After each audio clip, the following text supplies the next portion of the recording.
the Bible Study Podcast, episode 769.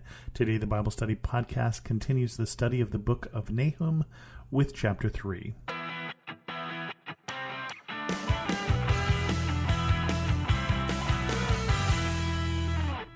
Welcome to the Bible Study Podcast. I'm your host, Chris Christensen. We continue on with Nahum chapter 3.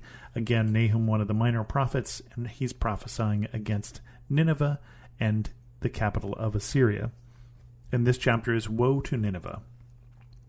Woe to the city of blood, full of lies, full of plunder, never without victims. The crack of whips, the clatter of wheels, galloping horses and jolting chariots, charging cavalry, flashing swords and glittering spears. Many casualties, piles of dead, bodies without number, people stumbling over the corpses, all because of the wanton lust of a prostitute, alluring the mistress of sorceries, who enslaved nations by her prostitution and peoples by her witchcraft. I am against you, declares the Lord God Almighty. I will lift your skirts over your face. I will show the nations your nakedness, and the kingdoms your shame. I will pelt you with filth. I will treat you with contempt, and make you a spectacle. All who see you will flee from you and say, Nineveh is in ruins. Who will mourn for her? Where can I find anyone to comfort you? Are you better than Thebes, situated on the Nile, with water around her? The river was her defense, the waters her wall. Cush and Egypt were her boundless strength. Put and Libya were among her allies, yet she was taken captive and went into exile. Her infants were dashed to pieces at every street corner. Lots were cast for her nobles, and all her great men were put in chains. You too will become drunk. You will go into hiding and seek refuge from the enemy. All your fortresses are like fig trees with their first ripe fruit. When they are shaken, the figs fall into the mouth of the eater. Look at your troops. They are all weaklings.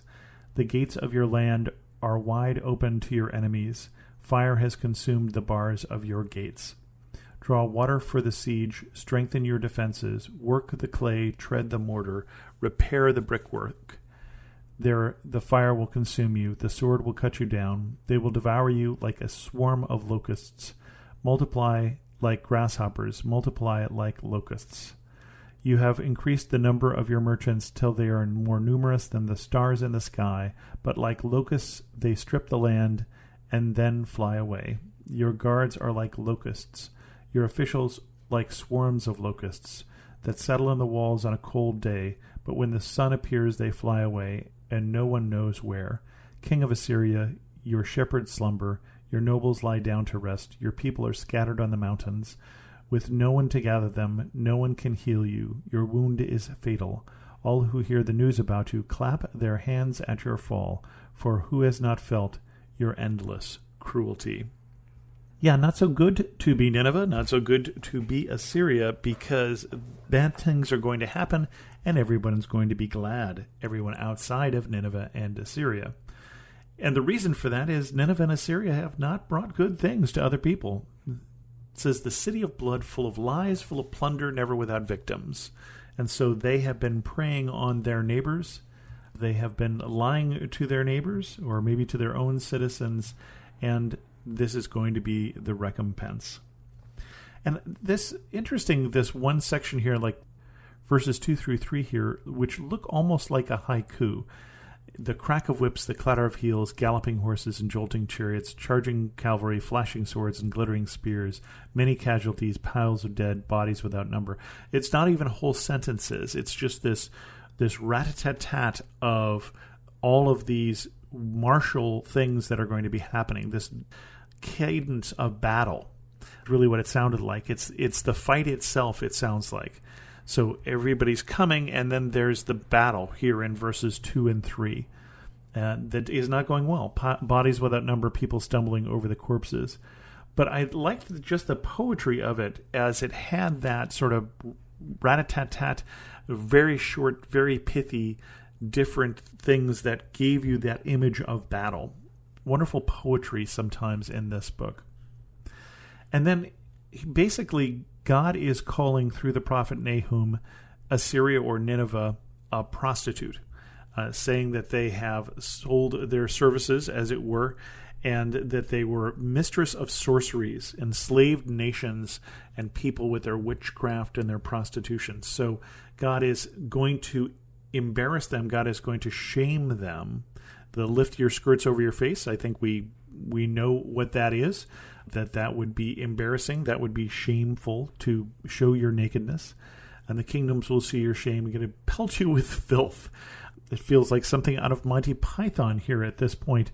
But this is a common way to show your disdain for someone at that time. Not just are they going to lose, but they're going to become a spectacle. They're going to lose, and they're going to lose big, and they're going to lose publicly.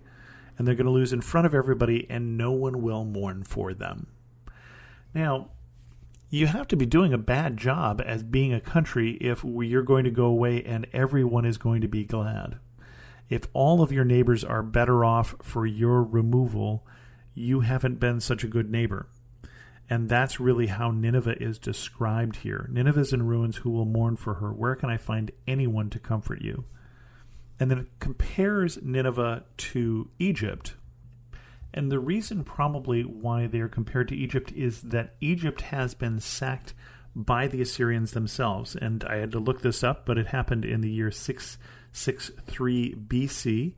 This is just before the Babylonian captivity, about 50 years before that will happen. And so it's when Assyria is the big dog on the block, when they are the country to be reckoned with in the region, they sack Egypt. And so here it's saying, are you better than Thebes? Thebes, the capital of ancient Egypt. You were surrounded by water, a river was their defense. And so they used to be the most important country in the region, and you took their place. Why do you think that no one will take yours? Why do you think that you are singularly going to last forever? This could be true of our countries these days, is countries do not tend to last forever. At least they don't tend to have glory days forever. Certainly we see the fall of Rome, and we see the fall of Assyria, and we see the fall of Egypt, and all of these things that happen, that countries come and go over time. And it's arrogance for us to think that that won't happen to us, that we are invulnerable to that. And that's what the prophet is telling the people of Assyria, is it's arrogant for you to think that you are going to be all that forever. And so just as Egypt's infants were dashed to pieces at every street corner and lots were cast for her nobles, you too will become drunk and go into hiding and seek refuge from the enemy. You too will have your day. You too will have your recompense. You too will get the payments for the way that you have treated others. Your troops are weaklings. That's just mean. The gates of your lands are wide open. Fire has consumed the bars of your gates. That is not what you want to hear. You don't want to hear when you're going to see how things are going, that if that's your defenses, your gates and your troops, you're in trouble if both of those things are true. And then it's basically saying, get ready for the siege. Draw water for the siege to strengthen your defenses, work the clay, tread the mortar, repair the brickwork. So repair your walls, but it's not going to help you. Fire is going to consume you. The sword's going to cut you down. It's going to be like swarms of locusts. Lots and lots of locusts here. Your guards are like locusts. Your officials like locusts. Everybody's like locusts.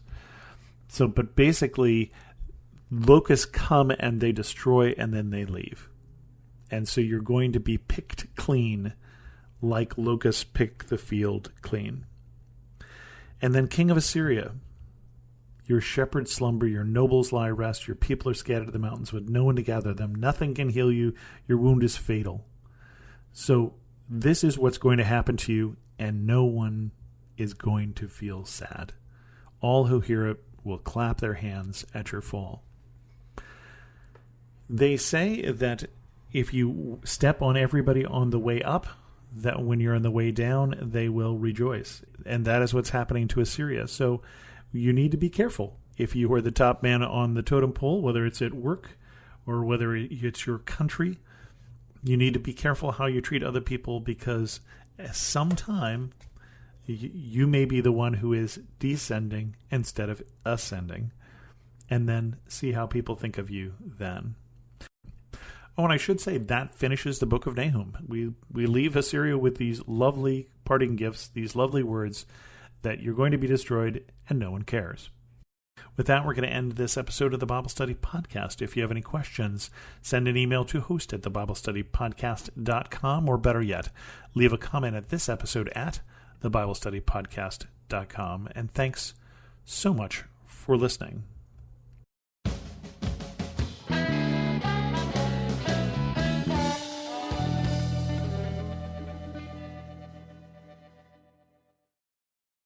Has fear stolen your peace? I'm Jennifer Slattery, lead host of the Faith Over Fear podcast, helping you fight your fears and grow your faith. Subscribe at lifeaudio.com.